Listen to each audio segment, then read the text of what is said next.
Hello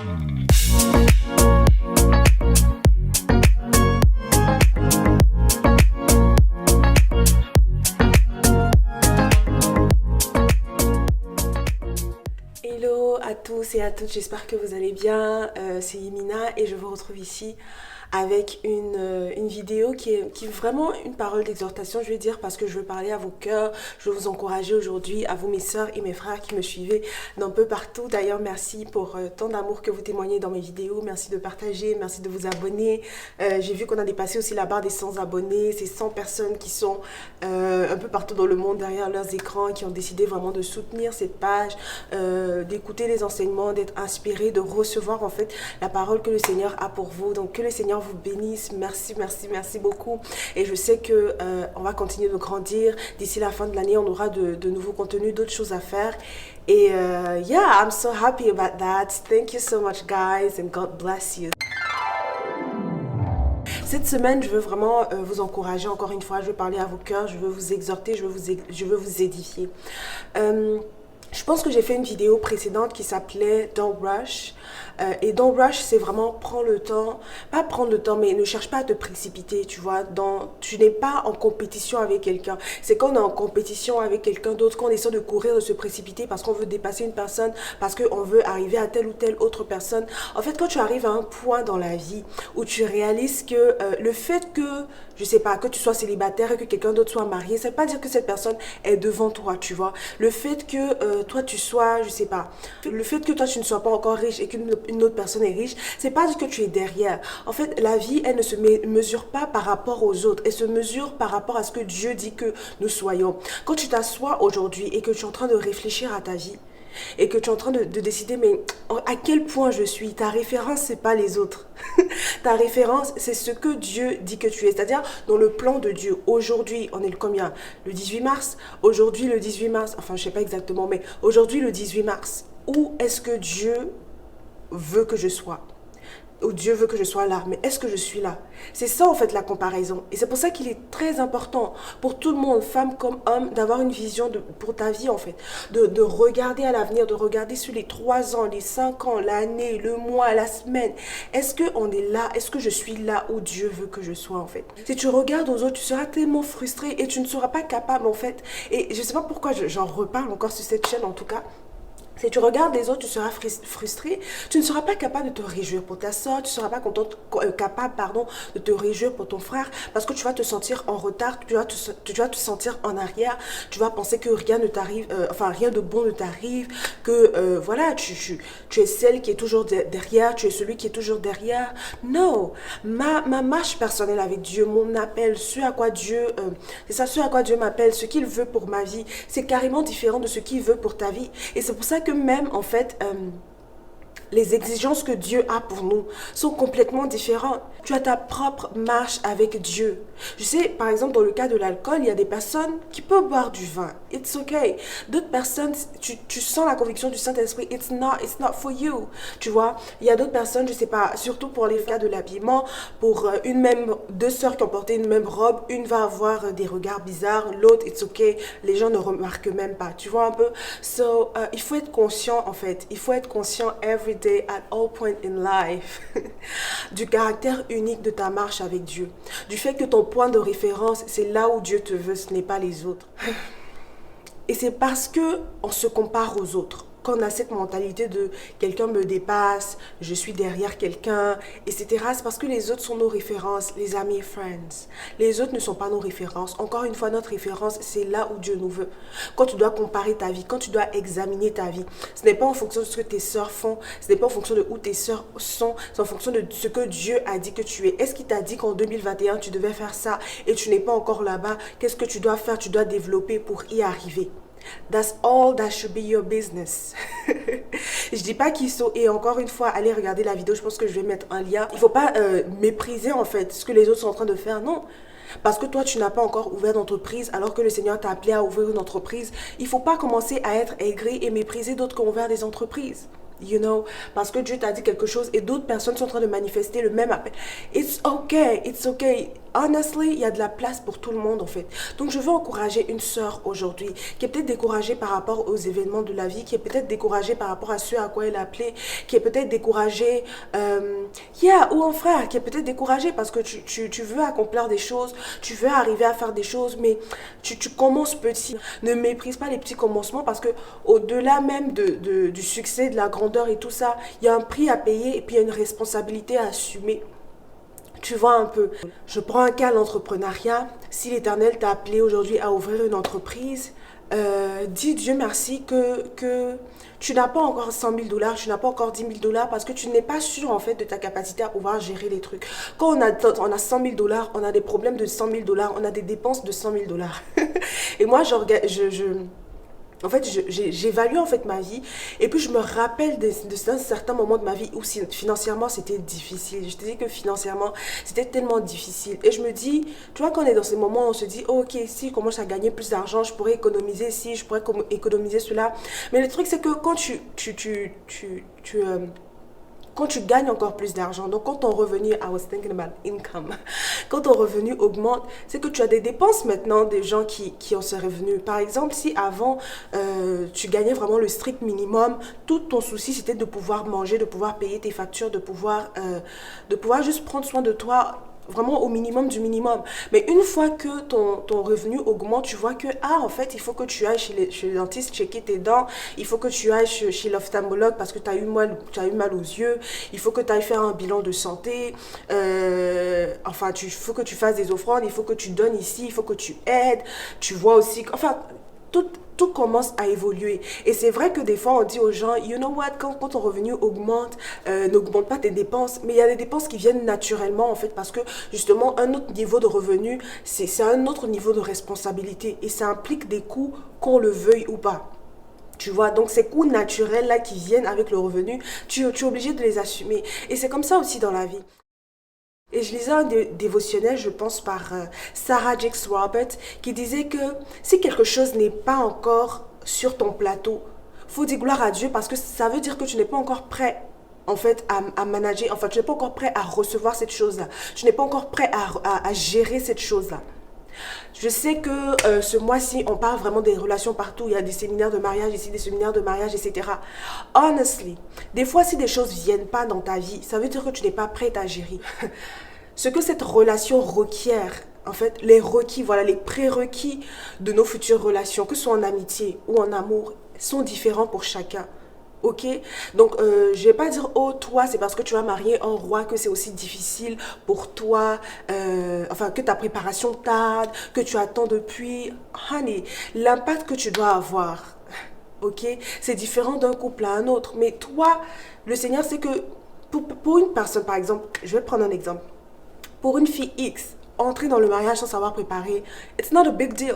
Donc pour elle, franchement, peut-être que le Seigneur va dire, ok, ça tu peux apprendre, mais vraiment ce n'est pas un caractère déterminant dans le fait d'entrer dans ton mariage. Je prends un exemple, je ne sais pas si c'est déjà arrivé pour quelqu'un, mais voilà, il y a des femmes qui ne savent pas préparer, qui sont mariées, for their husband it's not a big deal, enfin ils ont un style de vie qui requiert que, il faut commander des fois, il faut voyager, il faut faire tout ça, donc the housewife stuff is not really for her, you know. Il y a d'autres personnes par exemple, elle, franchement, son épouse, c'est la cuisine. Il y a d'autres maris aussi, pour lui, c'est la cuisine. Il aime cuisiner, en fait. So, c'est tellement différent. C'est pour ça que je te dis, ta référence, c'est pas les autres. You know, your reference is not other people. You learn from them. Tu apprends d'eux, tu vois. Tu reçois l'information et tu vois comment tu peux appliquer ça à ta vie. Si même tu dois appliquer ça à ta vie, c'est pour ça qu'il faut connaître la vision de vie. Il faut aller chercher, il faut être en communion avec le Saint-Esprit. Donc je veux t'encourager, toi ma soeur. Je ne sais pas à quel niveau tu es dans ta vie. Your reference is not other people. Your reference is who God wants you to be at this point. Ta référence, ce n'est pas les autres. Ta référence, c'est ce que Dieu veut que tu sois à ce moment de ta vie. Ok? So I want to speak to your heart. Peu importe les projets que tu vas commencer. Ne regarde pas à ta petite soeur qui a commencé ou qui a commencé avant toi ou ta petite soeur qui semble être en avance. No. Et en fait, quand tu fais ça, tu perds le temps en fait, parce que tout ce temps que tu prends à examiner la vie des autres, à te comparer, etc., c'est du temps que tu pourrais réinvestir en toi pour pouvoir grandir, pour pouvoir développer d'autres capacités, pour pouvoir devenir d'autres autres choses. Stop comparing, you know. Stop comparing. It's not God's will for your life. Dieu est assez créatif, il est assez vaste, il est assez grand pour que toi tu aies ta vie, enfin pour que ton chemin soit unique. You don't need to do like everybody else. You don't have to. You don't need to. Et même des fois, quand on commence, moi par exemple, commencer ma chaîne YouTube, je sais que, you know, je suis moi en fait. Je suis moi. Je peux pas essayer de copier d'autres femmes qui font aussi ce que je fais. Parce que justement, je regarde, je suis abonnée à des chaînes qui font ce que je fais. Je suis abonnée à différentes chaînes. Mais je sais qu'en ce qui concerne les femmes qui sont dans le ministère, je peux pas aller copier telle femme ou telle femme ou telle femme. Because I'm me. I am me. And you need, je suis moi en fait. Et tu as besoin d'être tellement stable et tellement paisible en qui tu es pour avoir confiance dans ton ministère, pour pouvoir encourager les autres. Moi, j'ai plein de cis qui font aussi des vidéos, tu vois. Que ce soit sur Facebook, sur Instagram, qui encouragent, qui édifient. But I won't compare myself parce que je n'ai la grâce qui est sur leur vie et je sais qu'on est tellement différentes. Et la façon dont elle fait ses vidéos, c'est pas la façon dont je fais les vidéos. Et même si on parle du même sujet, it's okay parce que nous sommes tous ouvrières dans le champ du Seigneur. Donc toi-même, ne te discrédite pas en fait. Ne te discrédite pas, ne dis pas que d'autres personnes font ça ou d'autres personnes vont dire que tu les copies. It's okay. It's okay. Ok, moi j'ai des amis par exemple qui vendent les mêmes produits, mais elles se soutiennent en fait. Elles s'entre-soutiennent, je sais pas si c'est un mot. You know, so embrace your uniqueness. Embrasse en fait, c'est ça, embrasse ton caractère unique. Parce que ce que tu vas faire, personne ne peut le faire comme toi parce que tu es toi et que tu es unique. Tu vois un peu. Ce que le Seigneur crée, il le fait. Mais regarde la nature en fait. La nature même, elle témoigne de ce que Dieu est. Il y a tellement de fleurs. Et regarde en fait les flocons de neige. Moi, je ne savais pas en fait. J'ai pas pris le temps. C'est peut-être quelques années ici. Quand j'ai vu la neige tomber sur ma fenêtre, que je me suis approchée. Puis j'ai vu en fait que la neige vraiment, c'est des flocons. C'est-à-dire que ce n'est pas des boules comme ça. Non, chaque grain de neige a une forme étoilée là et tout. Je pourrais vous insérer une image, etc. Chaque grain de neige, c'est un flocon. Et apparemment, chaque flocon est unique. Look, la neige qui tombe chaque année ici, c'est-à-dire que le flocon est unique en fait. Dans une grosse boule de neige où il peut y avoir des milliards de flocons, il n'y a pas de flocons qui se ressemblent. Mais si Dieu peut faire ça pour la nature, à combien plus forte raison il peut faire ça pour toi et pour moi. We are so unique. Des jumelles même sont différentes, qui sont nées le même jour ou à quelques secondes d'intervalle, qui ont grandi dans le même sac, dans le ventre de leur mère. They are different, even though they look alike, you know. Donc, même si, come on, this is a word right there, même si on se ressemble, on peut avoir des différences. La ressemblance ne veut pas dire... la ressemblance, elle n'est pas en tout point. Ce qui se ressemble aussi a des différences. You know, so it's okay. Embrace that. And your reference is not other people, is who God wants you to be at this point in time. Ta référence n'est pas les autres, c'est ce que Dieu veut que tu sois à ce moment-là. Alors, nous sommes dans le mois de mars, on va terminer, on va rentrer en avril. L'année continue, you know. I need you. J'ai besoin vraiment que tu fasses cet exercice-là, de t'asseoir. Je pense que, you know, je pense qu'il y a des personnes, I don't know, qui prennent pas le temps de s'asseoir vraiment et de penser et de réfléchir et d'examiner leur vie. I want you to do that. Je veux vraiment que tu t'asseyes, que tu mettes une musique d'adoration. Je pourrais mettre une suggestion en barre d'infos. Que tu mettes une musique vraiment calme et douce, 2 heures, et que tu penses à ta vie, que tu penses à ta vie. Et moi, c'est quelque chose que vraiment le Seigneur a déposé sur mon cœur, c'est que c'est important vraiment de se rappeler ce qu'il a fait. Je lisais dans Deutéronome en fait. Et quand tu lis Deutéronome, je pense les premiers chapitres, Moïse est en train d'expliquer tout ce qui s'est passé. Comment le Seigneur les a délivrés d'Égypte. Comment il a fait ceci, comment il a fait cela. Et je voyais en fait dans des commentaires sur Facebook là-bas, comment en fait il y a des jeunes filles qui écrivaient dans leur carnet tout ce que Dieu a fait. Comme ça, quand il y a des moments de doute, tu as des moments de tristesse. Parce que, you know, la vie chrétienne c'est comme ça. On n'est pas toujours on fire, on n'est pas toujours, you know. Mais quand il y a des moments de doute, il y a des moments de tristesse, il y a des moments de confusion. Because it will happen. Franchement, qu'on soit honnête, il ne faut pas se leurrer, il ne faut pas se voiler la face. Ça va arriver. It happens. Ça arrive aussi. Donc, il faut anticiper déjà. Tu vois, il faut anticiper déjà. Donc tu t'assois et puis tu écris. Et moi-même, je me prêche à moi aussi. Écrire tout ce que l'Éternel a fait pour toi. Et quand ça ne va pas, tu prends, tu lis, tu lis, tu lis, tu lis. Et c'est la même chose en fait qu'il a dit. Il a dit de garder cette histoire et de la passer à la génération future. Tu vois, afin que quand il doute, qui est ce Dieu, pourquoi on doit suivre ses lois, il se rappelle d'où ça vient. Il se rappelle d'où ces lois viennent. Ils peuvent aller lire l'histoire, voir comment Dieu les a délivrés. For you, it's the same thing. Parce qu'il y aura des moments de doute. Il y aura des moments où tu ne seras pas trop sûr. Il faut que tu te rappelles de ce que Dieu a fait. Parce qu'il fait tellement de choses, c'est facile d'oublier. Ça peut être juste un truc. Tu es en retard, Dieu a fait quelque chose. C'est des petites choses comme ça qui te montrent comment ton Père tient à toi. Comment il tient comment il gère tous les détails de ta vie sont importants. Et des fois, l'ennemi peut venir murmurer en fait. Et je vois que l'une des armes puissantes du chrétien par rapport aux attaques de l'ennemi, c'est de savoir qui Dieu est. C'est de savoir qui Dieu est. Des fois, j'ai des pensées, mais qui sont tellement logiques. C'est-à-dire que je peux te faire sortir le verset même qui va appuyer cette pensée. Mais je me rappelle, c'est pas ce que Dieu est. C'est pas ce que Dieu est. Par exemple, si tu as péché, le Saint-Esprit ne va pas venir te naguer. Oh, tu as vu, je t'avais parlé, je t'avais dit. C'est l'ennemi qui fait ça. La Bible dit, et je vais essayer de trouver le verset, que la tristesse que le Saint-Esprit envoie, c'est pour nous amener à la repentance. Donc, elle nous pousse vers le cœur du Père. La tristesse que le diable envoie, c'est pour nous faire sentir coupables, c'est pour nous culpabiliser et nous éloigner de la présence de Dieu. Donc, plus tu sais qui Dieu est, plus tu arriveras à discerner en fait certaines choses. Donc, vraiment, l'exercice que je veux te donner cette semaine, c'est de prendre ces 2 heures et de penser, de méditer. La Bible dit que c'est quoi? Celui qui réfléchit sur les choses trouve le bonheur. Donc la réflexion, ça emmène quelque part. Tu vois, et si le Saint-Esprit est avec toi, il va t'envoyer. En fait, tu vas pouvoir discerner ce que tu dois changer dans ton caractère. There's always room for improvement, les Anglais disent. Il y a toujours une place pour l'amélioration. Il y a toujours une place pour faire mieux, pour devenir mieux. Si tu penses que tu es déjà parfaite comme tu es mature, tu sais parler, tu sais servir, tu peux encore servir plus. Si tu penses que tu payes déjà ta dîme, si tu payais $50, il faut que tu arrives à donner $500 un jour à Dieu. Est-ce que tu as déjà donné $500 un jour à Dieu? Ou tu sais que tu donnes $500, mais voilà, il y a encore en fait, parce que tu vis dans l'abondance. Ou est-ce que tu as déjà changé la vie de quelqu'un? Quel genre de cadeau tu as fait aux gens? Tu as déjà donné $25 à quelqu'un qui tu as déjà donné $10, mais et si tu pouvais donner $1000, est-ce que tu pourrais changer la vie d'une famille? Et si tu pouvais offrir une voiture à une famille qui en a besoin, une maison à une famille qui en a besoin? Et si, je sais pas, tu pouvais payer la scolarité de quelqu'un? Et si there's always room for improvement. Il y a toujours de quoi s'améliorer. Tu es mature, tu sais parler. Ok, mais tu sais parler à des enfants, est-ce que tu sais parler à des adultes? Est-ce que tu sais parler à des personnalités politiques? Est-ce que tu peux convaincre, je ne sais pas, un homme politique? Est-ce que tu peux convaincre un chef d'entreprise? Tu vois? Tu sais vendre, ok, mais est-ce que tu sais vendre pour $1 million?